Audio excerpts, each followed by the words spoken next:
If Maria Montessori was alive today, what do you think that she would think of AI technology tools? So hard to speak for the dead, um, especially somebody like Maria Montessori, where a lot of people revere her and a lot of people have very specific takes, and I don't want to speak for the dead. So I'm not going to answer that question directly, but here's what I it's so hard to know. I mean, she could hate it, she could love it, I don't know. But here's what I will say. She loved technology. She is known now, I mean, Montessori schools are most famously known for like being using wooden materials, and the students wash dishes by scrubbing them. Like, they seem very low tech, and a lot of parents are drawn to Montessori preschool specifically for that reason. They're like tried and true and old school, and they have a nice aesthetic, a nice natural aesthetic. Um, there's evidence that Montessori was very interested in movies and film reels and using video to bring to students. Like, I mean, she was working in like 1920. Like, a lot of her students, like today, like a kid can just like look up an elephant on YouTube and see it. You know, 60 years ago, you could like it was common to be able to go to see an elephant in the zoo. There were a lot of kids that she was working with that would never see an elephant. And she was like, how can we, I don't just want to show them a picture, I want to like bring it to them. How can we do that? And she was very interested in using video technology. Her older students, her adolescents, she had them work at farm schools. And I think when people she designed farm schools, she was one of the originators of farm schools for middle schoolers, for adolescents. And when people hear that, they think like working with your hands and a spade and growing. Like, her view was like, no, they should be like driving tractors. Like farming is mechanized and industrialized, and there should be a museum of machines where we see how crappy it used to be to have to use the manual machines before we like hook them up to like a diesel engine and have them do it for real. I mean, she was very pro progress too, like philosophically. She thought that the radio was great and electricity was great. All these things that happened during her lifetime. I mean, imagine growing up in the late 1800s and early 1900s, and like Rome gets electrified and the radio gets invented and airplanes get invented. And she thought all this was great, really, really good, really positive. And she thought that the people that criticized it and focused on the horrors of World War I and World War II, she thought that there was something wrong about that.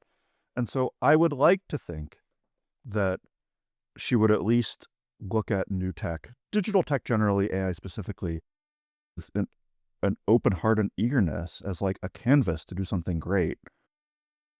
Whether or not she actually would, or whether or not she would have concerns with how it's actually deployed in schools and with children, you could imagine a bunch of different things. So again, don't want to speak for her, but I, as a Montessorian who's been very inspired by her approach to technology, to progress, to writing, to civilization, and how all these things interface with children, I'm very excited by it. And so uh, you can dance Yeah. to that. But yeah, I think it's awesome. I'm very curious to know how you think AI kind of enables these principles, independence, agency, mastery, all this type of stuff, and how kind of it fulfills the promise of Montessori, I guess.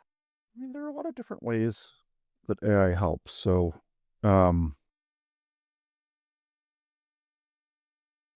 I guess the kind of simplest thing to say is Montessori education involves the students working independently most of the time at all levels, adolescence, elementary, preschool.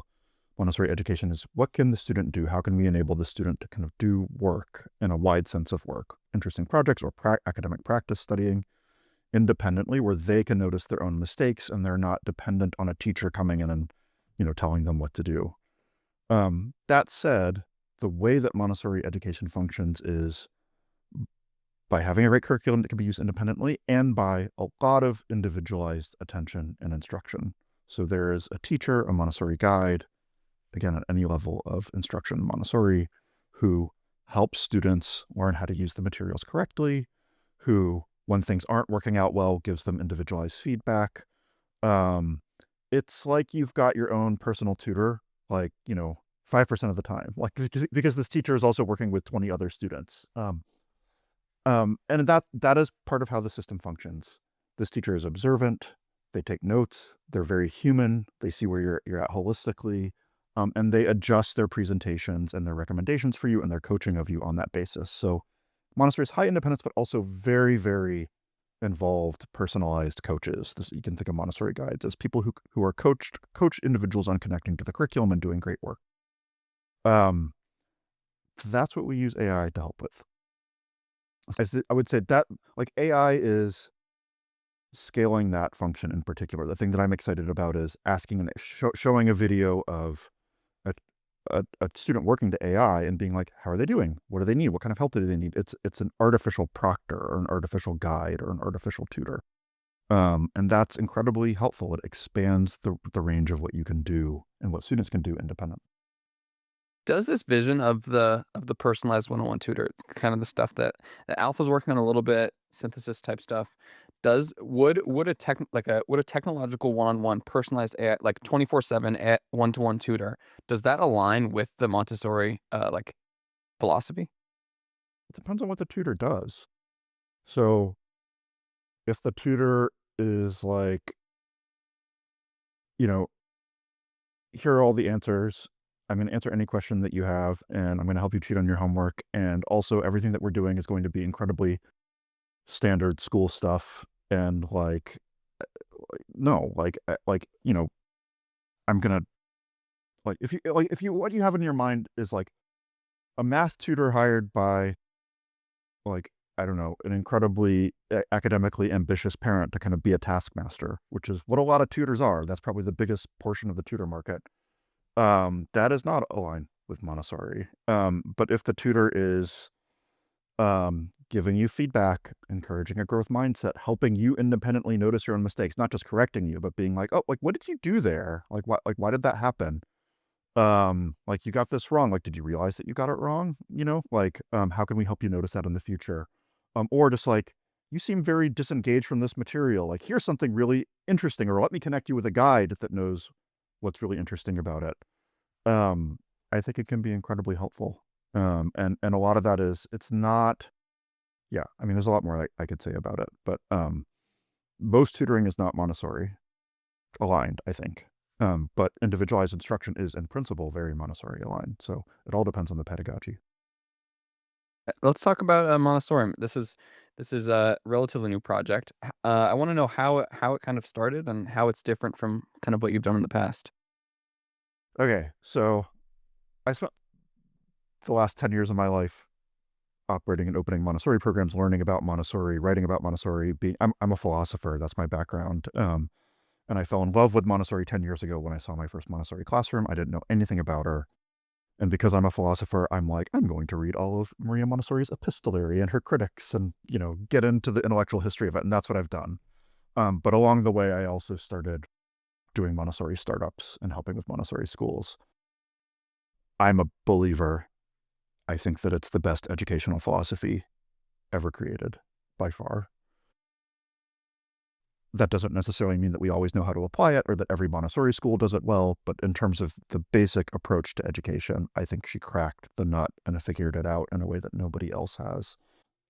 Um, I was I took a break. I stepped away from a startup that I was working at for about 10 years, a Montessori startup, and spent a year writing a book and helping my wife write a book and parenting my two small children, which was great. Um, and towards the end of that time, right around the time when I was thinking, like, do I want to go back to my startup? Do I want to do my own startup? Like, what's next for me? My children are getting a little bit older, moving out of the early childhood mode and into the upper school mode a little bit more in my thinking. Like, 7 people sent me a job ad for GT School, which is a 2-hour learning alpha school project focused on gifted education. And the job ad was like, be an intellectual, tweet, write, advocate for excellence in education. And I'm like, I do all this for free. Like I might as well talk to these people who I had heard of just being in Austin, and had a positive impression of. And I applied, I started talking to people. I went and visited GT school like I was like, I'm not working for this company unless I would send my own kids there. It has to be good. I'm like a purist about these things. I visited the school, and then I visited the school again and again, and I brought my wife to visit the school. I think I visited 5 times during the interview process. I was really blown away by how good it was. Um, and so pretty much like a week after I got hired, they were like, do you want to do a Montessori version of this?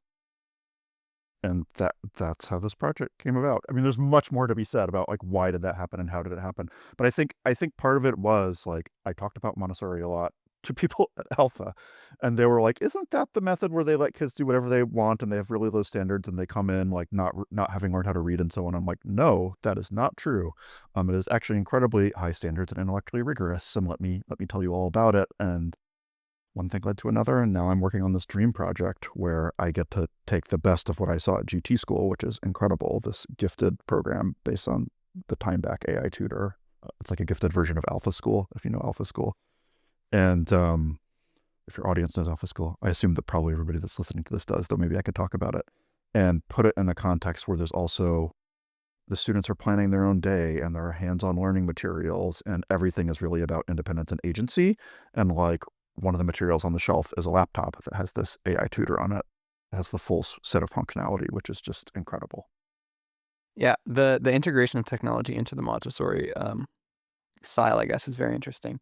You sent me this awesome video of like the morning routine you guys are doing over at the school. Can you talk about like a little bit of the day-to-day daily routine and what's different about from this kind of alphaized version of a Montessori program compared to whatever your regular run-of-the-mill kind of Montessori early education institution, I I guess? mean, it is the Montessorium is a Montessori school, so a lot of the things that I'm going to describe do happen in great Montessori schools. So the students come in to the classroom in the morning after running around outside or running around to the gym. There's a definite start to the day, and they come in one by one, and they all have jobs in the classroom, which are basically chores that we valorize and we call occupations. But the students clean the class for the day. They take the chairs off the tables, which they put onto the tables the day before.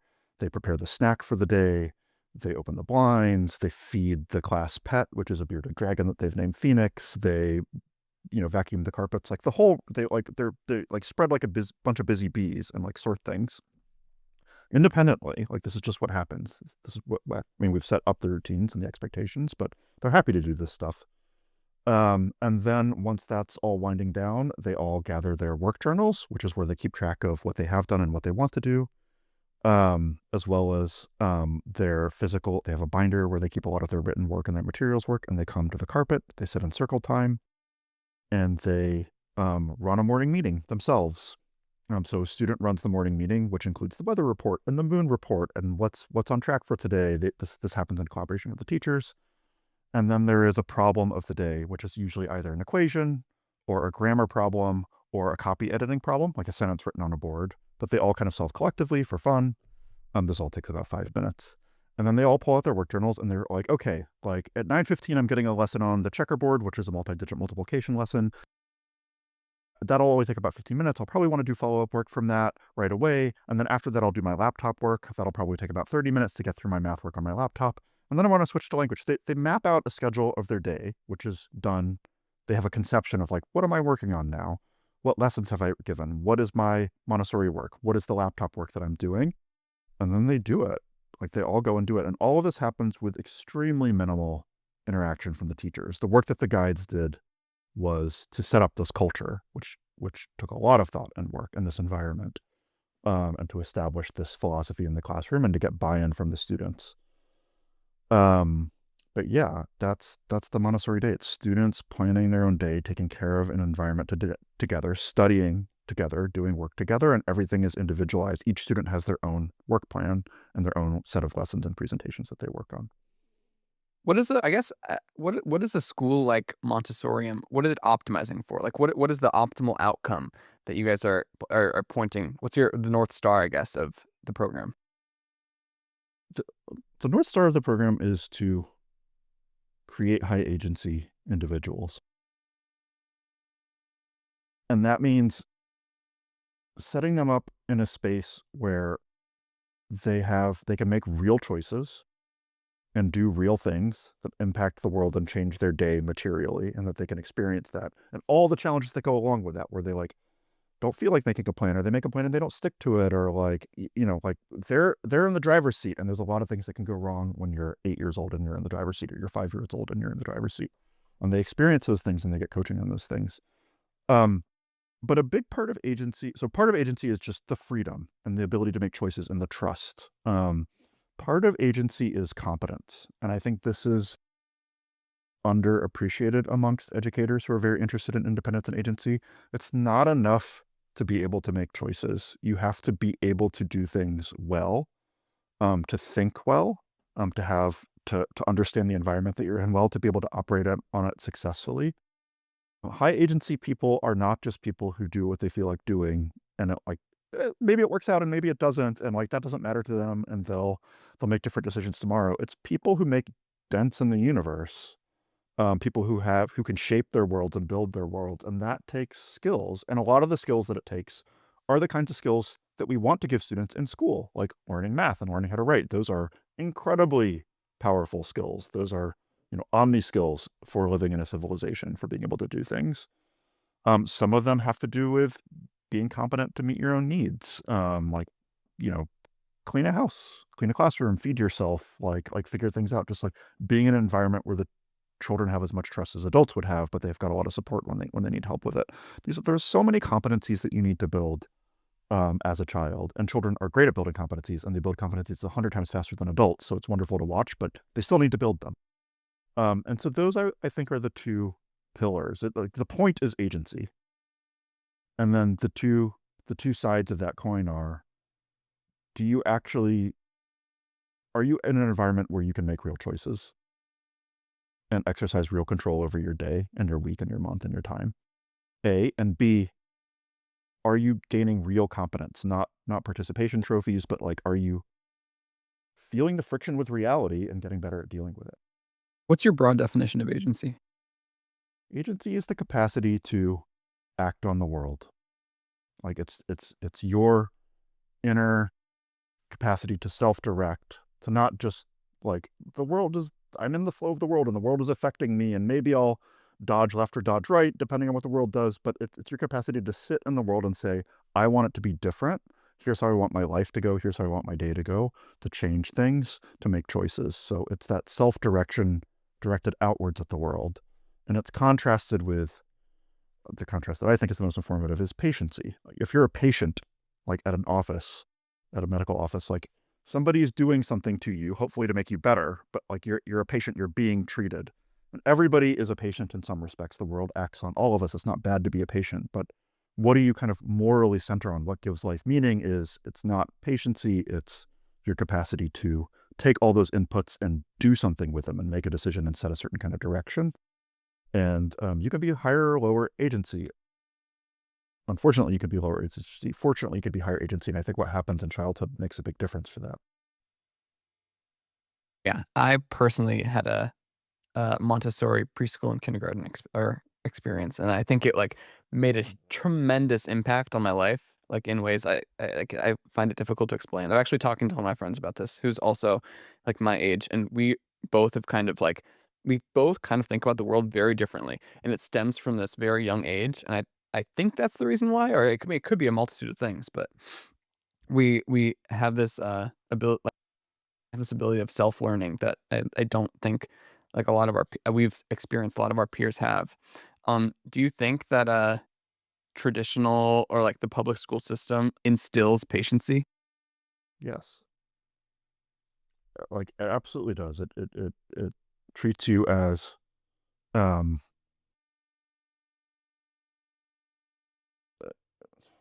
the factory metaphor can be overdone, but like basically it treats you as like an object on an assembly line where like you go to different places at different times and different modifications are done to you. And the idea is that those modifications instill learning in you and they work at the end of the process. You've learned something that you haven't learned. But the whole process, like even when it works, I mean, this is the shame.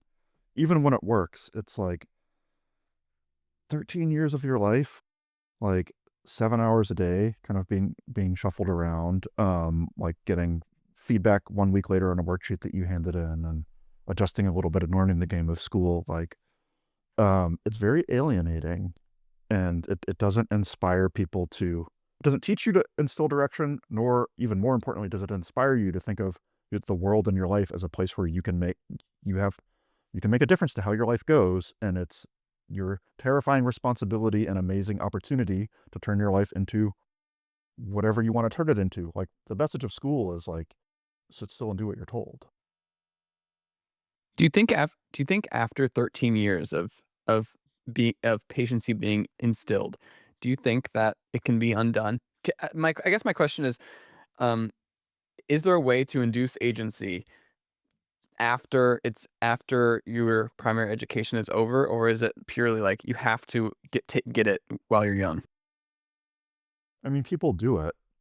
So there I mean, I know many exceptional people and many of them who had some sort of turning point in their, in college or after college or like in their graduate program or something. Like, I mean, a very common case with kind of smart, capable people is that school makes them complacent, basically, like without them even realizing it, but just like they're not challenged. And then they go out into the world and they're 22 and like now they have a real job or now they're at a graduate program where like everybody is as smart as they are or whatever it is. And the work is really hard. And that it's like not enough to cram the night before and to coast. And like, it's not enough to just do what you're told. And like, I think that I can't remember if Paul Graham originally said this or I got it from him. I think I did, where it's like in real life, school is very easy and anything less than an A is unacceptable. Sorry, in school, everything is very easy and anything less than an A is unacceptable. In real life, everything is very hard and the C can make a real difference. Like, like an average performance can make a real difference. And that mindset, like some people learn it, some people embrace it. Everybody grapples with it, I think. Some people embrace it.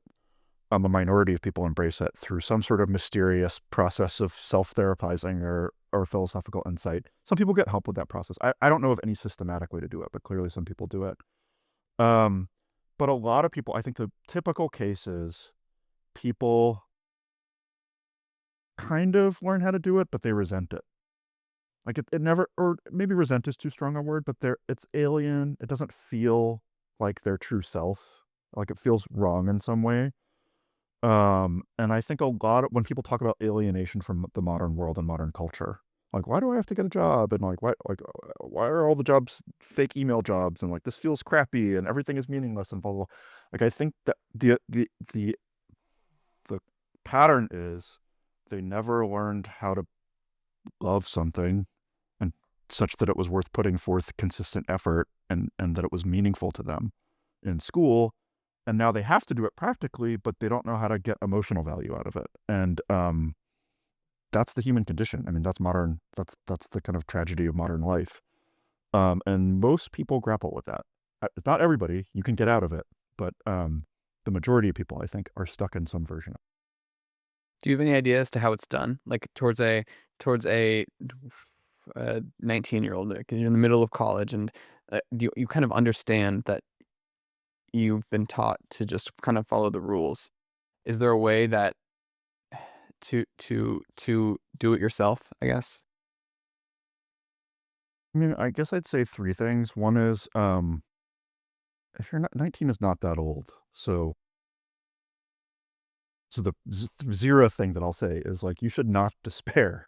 Like if you're thinking about these issues, like that, like there are solutions. Like the real problem is that most people don't think about these issues and don't. They're not in a position to think about them.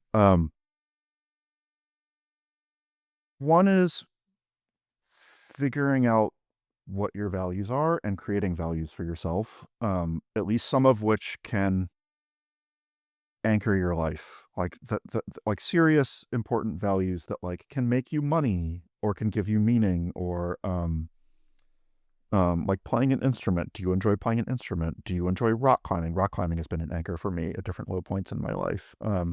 But also like what kinds of work and projects are you interested in? What will people pay you for? Taking those seriously and letting yourself develop a variety of interests and like work. I think work is a big part of meaning. The second thing is like do just get this is a cliched thing to say, but it's 100% true. You should be comfortable operating 10% outside of your comfort zone. Like if you can be kind of meta level comfortable, just always pushing yourself a little bit. Like not totally like I'm going to lean way in and like be crazy and be friendly with failure and blow up my life, but just like if you always have some things that you're doing that don't feel natural, not because they're immoral, but just because like this isn't the kind of thing that you're good at. I don't care what it is, like cold emailing people, talking to girls, like showing up on time, like whatever the things are in your life, like that just like feel like these aren't the things that I'm good at. I'm just like pushing on the edges of those things, and knowing that it won't be comfortable, but that you're going to do it anyway, and that in 6 months, what's uncomfortable will have changed, and then you'll have to go another 10%. And the third thing that I would say is, So developing interests, being comfortable with discomfort. And the third thing is, hmm, I don't know what to call it, but spiritualization is the word that I use, which sounds very religious and woo. And I don't mean it in a religious and woo way.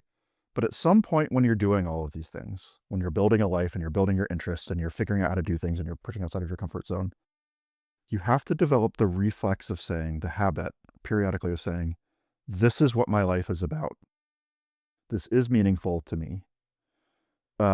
This is the kind of path that I want to be on. I'm not missing something. I'm not disconnected from something. Maybe you are, but like in these respects, in some respects, but in these respects, like this matters to me. It's really important. This is what my life is about. This kind of thing is what I want my life to be about. I'm pushing in the right direction. This is significant. Um, being grateful for the people around you that you enjoy, being this kind of practice of like taking things with a kind of moral earnestness. I'm not just doing them pragmatically, I think is really important. And if you're not doing that, if you're not transforming your emotional schema to one of anti-alienation, to like, I'm glad that I live in civilization. I'm glad that I have all sorts of projects that I can pursue. Like, it's so nice that like I can, ask girls out and be rejected and try again. It's so nice to live in a world with computers and the internet, even though most of what's on it is slop. Like, what an incredible place. There's a kind of attitude that you need to develop towards the world. Not necessarily rah-rah blind optimism, but just a seriousness about the things that you value. And if you don't have that, I think it's not sustainable. I think at some point you have a midlife crisis or you kind of default back into alienation. And that's the step that I think that I'm most worried about with people. I Um, wanna talk about, a scalability of, like, the Montessori way, but before that, I think we were talking about Danielle earlier, and she put out this tweet a long time ago about, like, the correlation between Thiel fellows and, going through Montessori programs, that, like, there's an interesting connection there. Um, yeah. yeah, maybe I'll try to find it here, but, I wanna ask if you can kind of, what I guess, what does the world look like? Is there a I don't know how I'm trying to say this, but I feel like there's if you can scale the Montessori way, there's a betterment of just society in general. People are more looking to build. I guess if what do you think the world would look like if everyone was put through a Montessori system early in life and had the sense of agency instilled very early? We would be living in utopia. In what way? I mean, it would be people deeply comfortable with independence who celebrated and valorized it and who loved each other, which is very different from the world that we live in. People who are deeply uncomfortable with independence, who are skeptical of it in a lot of areas of their life, and who are, some blend of there's some people that they love, but they're basically misanthropic. Like they're basically kind of skeptical about human beings and human nature. And the what would happen if people took on a very different, not even a different philosophical perspective, like like a different emotional perspective on the world, a different set of core childhood habits where like this is what makes sense to you. What makes sense to me is people are awesome and I'm glad that I'm a person and there's all sorts of things that I can do and I've got more things to do than I could ever do in my lifetime and I just want to figure out which ones that I love most and invest in them and share that in that experience with as many people as possible. What would happen is political reform and technological reform. I mean, technological advancement. I mean, all sorts of good material things follow from that. But I mean, the first thing that you would notice is just like, wow, it seems like we're growing up. It seems like the caliber of this next generation is like one of a better person. The first thing that you would notice is the moral difference. I should also say that I don't think that there is no way to wave a magic wand and convince everybody to do Montessori. If you were able to do that, you would be living in a better world already. Like people's willingness to say like, "Wow, like the school system that we have is terrible, and these are all the reasons why it's terrible, and we should invest in $1 trillion infrastructure project to like totally transform the entire nature of childhood so that it's conducive to child development and virtue and all the things that we know are good, and we know things from Montessori." Like if we could convince people of that, we would already be living in a different world. So like I don't know. I think Montessori envisioned like you fix education. This was Montessori's view. You fix education and you cause world peace. Like that. I mean, that was just literally her view. I don't know if it's that unidirectional. I think you've got to work to change the culture for the better for adults. And part of what happens when you do that is that adults are more willing to invest in better childhoods. So yeah. Yeah. Big picture here. I sent a tweet from her in the chat here, but um, I guess big picture. This on the whole kind of alpha thing, the AI thing. How do you think this all plays out? Do you think there is scalability here? Do you think like? I want to know your thoughts on. I have so many questions, but I want to know your thoughts on privatization of like how to integrate capitalism into um, education, how all the economics work. But how do you think broadly? How do you think the as AI scales and everything? How do you think it plays out? There's an optimistic answer to this question, which the organization that I am part of is committed to, which is that you make something that's so good that people can't ignore you, and there's a million different kind of disruptive channels that you pursue, and eventually you reach a billion kids. Partly, I assume that it's going to happen partly through public sector partnerships. Um, but that what you do is you create tools that are so good that they erode the ossified teacher in front of the classroom bureaucratized model of education, and replace it with something that even just on the basic terms of school, like forget all the stuff that I said about agency and moral ambition and blah blah blah. Like, do students actually learn stuff in school, and how long does it take, and can we show that? Like, you know, like how effective is it on an individual by individual basis? Like, we can do something much better, and that if you're doing something better on those terms, like eventually it'll win. um my education is a terrible field. It is a terrible, terrible industry. It is um, a field full of rubble and ruin, and nobody even knows it that it is. Like American education by global standards, American public school education actually is pretty good. Um, but education as a field, it's like, I mean, the best analogy that I have is it's like medicine before Galen. Like in like first century AD medicine. First century AD doctors could do some stuff. Like, they knew some natural painkiller remedies, and if you broke a bone, like, we've known how to set a bone for a long time. So like they could set a bone. It would be painful, but they could set a bone and give you a splint and like monitor you as it healed. So it's not like medicine was worthless, but like a lot of what happened in medicine was worthless, or worse than worthless. It would harm you rather than hurt you. And worse than that, we just didn't know how to do that much. Like, we did, like, often when you were sick, we didn't even have a concept of disease. Like, I mean, just modern medicine is very young, and before Galen, it was even younger. That is education. Like, a lot of what we do in education is good. It actually helps students, but a lot of it is bad. It's harms students, and most of what we do is like snake oil. Like, it just isn't that effective. And because education globalized in the 19th century as part of widespread system of uptake by different states, basically. Like, I mean, education is public everywhere through first approximation. In the developed world, public education is the standard and the norm. There's no country where it's like we don't have public education. Like, that does not obtain in the developed world. So universal education is historically synonymous with public education. Um, there just isn't what's happened is that customer knowledge of like, what am I actually looking for in schooling for my child, and what would be better and worse, and like, what am I working like, in some very specific areas of education, parents do think about this. Like, if they're thinking of a music teacher, they'll like look at reviews of the music school, and there might even be an awareness of like different philosophies of musical education and different ways that you can teach kids, and like what excellence counts at, like what can your students do? Like, we're holding a high bar here. Sports is another area where, like, if you're a parent and you're looking for a sporting experience for your kid, you'll think, am I just socializing them? What do I really want here? How good do I think they are? If they're really good, like, how do I find the best coaches?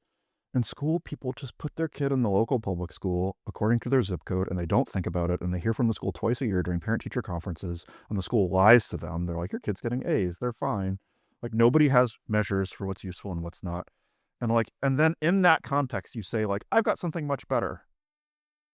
It's hard to even explain to people why it's so good. I mean, most people are not in a position to kind of hear that message. And so I think, be their entrenched interests, like teachers' colleges and teachers' unions in particular, that are very, very set. Teachers' unions are the entrenchers of the interests. Teachers' colleges kind of set the agendas. It's very hard to fight that. I don't know. Like, I mean, I think tech and education is like a 20-year delay in general. So, like TVs in education were like a wild thing when I was growing up, like and controversial. And like now like the fact that like you can study volcanoes in a school and not learn from YouTube, that like not only can you see a volcano on YouTube, but like there are people that make lava synthetically in labs and you can understand how they work. And there's a million things. Like most science teachers like pull up the transparency and show a quick grainy documentary, and like it's just so behind the bar. So yeah, I'm pessimistic. I mean, it's easy to be pessimistic. I guess I what it seems it's so blatant. It's like a blatantly obvious issue. If you take this grand vision of like Montessori, like if you solve education, you solve world peace. Like it seems lots of problems are all downstream from this kind of of your childhood, at least I think. Um, and lots of, I mean, when people when entrepreneurs give younger entrepreneurs advice, it's like just go fix big problems, basically. Why don't you think more are trying to fix this one? If the implications are so great, right? Like if you crack this one, basically m- lots of other big problems in the world get fixed. If you crack this one, why are very few people trying to come and fix work Every here? 5 or 10 years, there's a wave of people from outside of education that come in and try to do something interesting in education. And for most of my lifetime, that's been at technologists. So like, and what happens is sometimes they make some progress, sometimes they don't, but like eventually they hit the reality of the system,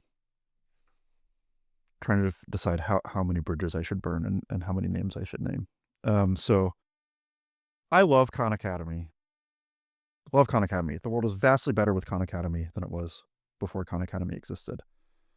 Khan Academy, before they were trying to make an impact in public schools, was a sharper and more interesting organization than it is post Gates Foundation investment. The standards get weakened, the processes get diluted. It's hard to maintain capability and presence in the context of the current system. It's just very, very hard.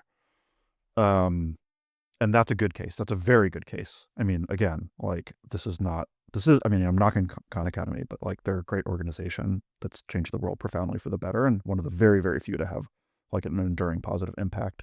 That's pretty much as good as it gets. I mean, most organizations that start to try to disrupt education, like they die. And they die because the realities of the market are extremely difficult. I don't know if that's No, no, no, no, yeah, people that's do try. People try all the time. Like sure. look up alt school. Like 100 tens of millions, probably more north of $100 million of investment. Lab schools everywhere, personalized learning platform like vanishes off the face of the earth. Yeah. So I mean, there's a lot of things like that. is These there Mark Zuckerberg tried to invest like $100 million in a charter school and like got nothing but grief for it, and the results didn't work, and like basically was like, I'm not doing that anymore. Like there's a million examples of things like this in education of just it's a hard problem, and it's made harder by the non-market that exists for education. like, is there any way or that you kind of crack the system? It feels like almost like an Ayn Rand, like there's no way to like come at this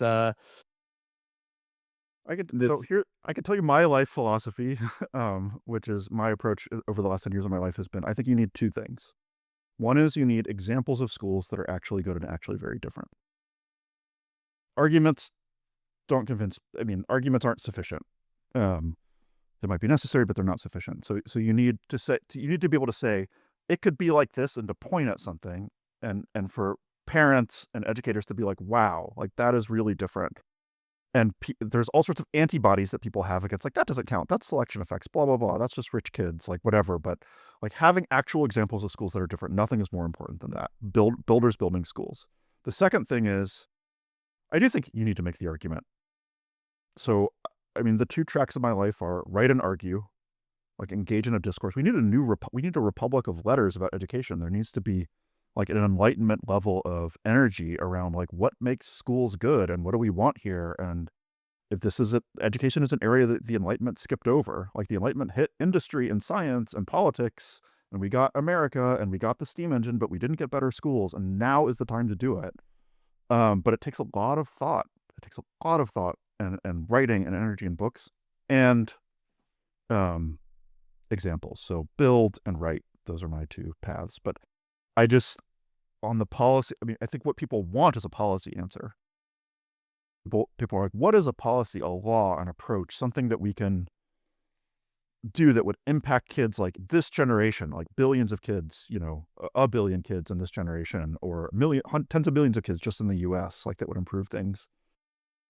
And I think that there are probably things that you can do there, but the school reform movement has gotten dramatically less powerful over the last 20 years. It's just a non-factor now, and that's just the political reality. The people that are fighting to make that different, I applaud them, but just like I don't see a path there. The last thing I want to touch on is the economic factors. So, like, obviously, the pushback to alpha and everything to our learning is the kind of the price point, and is obviously more expensive than usual. Is there a way to kind of integrate some more free market dynamic, free market dynamics into education and sustainably and scalably, I guess? I mean, that's what the school choice movement is trying to do, like at a first approximation. I mean, that's not how they primarily build themselves, which is fine. But what the school choice movement says is, um, you're you have money invested in the education system, whether you want to or not, via taxation. The government also operates these schools. Let's at least disconnect those two things and take the money that's been allocated for this publicly and give it to consumers in some way or another. First it was charter schools and magnet schools, and then it was vouchers, and now it's these things like ESAs. Now we have this there's a tax credit program for scholarships built into the, how do you pronounce it? The Trump bill, OBBBA, the big beautiful bill. Um, um,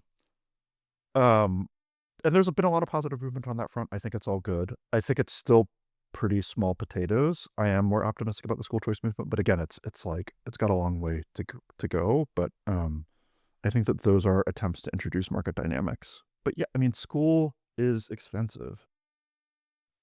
Public school is Inherently? expensive. Well, I think it could be cheaper. The just the benchmark of public schools, it's about $20,000 per year per student across the U.S. in K-12. About. Like some places are cheaper, some places are more expensive. In New York, it's like 38 or something like that. And it's complicated because on the one hand, like 20% of that is special ed. On the other hand, like it's probably more than 20,000 because a lot of things like facilities costs and insurance for the bus drivers and so on aren't actually kept on the official balance sheet, and like things that private schools sweat over in their budgets like are actually excluded from the budgets. But I mean, the instructional costs for students is like, between $15,000 and $18,000 a year on average. That's what we pay as a country to educate kids. And I don't think that that's not I mean, I do think I would like to see innovation to make it cheaper. Good Montessori could be cheaper sometimes just because it's so personnel effective. AI can make things cheaper, though right now in some ways AI makes things expensive because if you really want AI to be good, like you got to burn a lot of cycles. Like you're kind of paying the AI to be a tutor in some ways. There are ways to make it cheaper, but like private education isn't that much more expensive than public education, and often it's cheaper. Like often it's literally cheaper. Like there are private schools, very good private schools in Austin that charge less money for tuition than the public schools take in from the state. So then what's I the don't know if I'm problem? answering your Is question or not. Yeah, yeah, no, no, no. So the follow up there's always just like, what's the problem? There's like, why couldn't like funds just be redirected towards? I mean, if they're like obviously is better, like where's it's like it's all policy, or is it this kind of system you're talking about? Teachers unions, teachers college, all of this stuff. It's that there is um a zombie bureaucracy, which is the public school system, including a bunch of laws around it, and including the unions and the teachers' colleges, that is animated by the raw momentum of an idealistic vision for public schooling that started in this country for Horace Mann, and that the way that has played out, this is the system that we have. I don't think that system is good. Most people do think that it's good. Most people, they don't know how to, most people, if you just take a typical parent, like, and you told them all the things that I was saying, like, they would say, like, "It's not that bad." Like, 80% of parents are satisfied or very satisfied with their public schools. 80%, um, are satisfied with a school that I would never in a million years send my daughter to. So there's just, there's disagreements about what it is and how bad it is, and there's a question of, like, knowledge and expertise and, like, who's right and how do you judge these things. And there are very, very entrenched interests that are not entrenched in markets, that are entrenched in laws and in cultural structures that are much harder to change, that, like, people don't agree with me it's not like I'm like, "Hey, guys, like, you're already paying a lot for public school, why not make it good?" And people are like, "Oh, damn, Matt, shit, you're right. Like, we are already paying a lot for public school. You might as well make it as good as the private schools that cost just as much money." Like, they totally reject all of these arguments. So I I I don't know what to say to that other than, um, I'm losing. You know, I mean, I'm fighting the fight, but, like, it's a hard fight to fight. This is not the things that we're talking about here are extreme minority opinions, um, that are up against a lot of pushback. Hmm, interesting. I mean, if you had to name a single institution that was the most responsible for keeping the status quo, it would probably be split between state legislatures and teachers unions, but it would probably be teachers unions. Teachers unions are the easiest ones to blame because they're totally pragmatists in their jobs program, but they're very, very legally entrenched and culturally entrenched. But they're not the only